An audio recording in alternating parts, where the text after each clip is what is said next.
Акрамя таго, існуе шэраг іншых патрабаванняў. У прыватнасці кандыдат павінен пражываць або працаваць на тэрыторыі адпаведнага мясцовага савета ці працаваць у арганізацыі, звязанай з сацыяльным развіццём тэрыторыі савета, у склад якога прэтэндуе ўвайсці.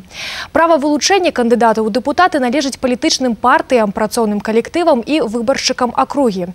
Пры вылучэнні выбаршчыкамі члены ініцыятыўнай групы маюць права праводзіць збор подпісаў у форме пікетавання ў любых месцах, не забароненых мясцовымі выканаўчымі і распарадчымі органамі.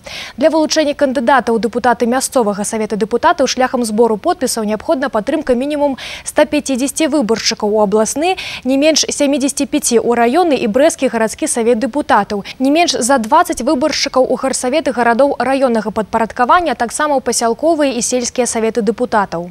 Те, кто идет на выборы в качестве кандидатов, должны обязательно знать. Статус депутата местного совета не приносит в Республике Беларусь никаких преференций. Он не освобождает от уголовной ответственности, у них нет статуса неприкосновенности, он не дает никакой заработной платы, каких-либо льгот и преимуществ.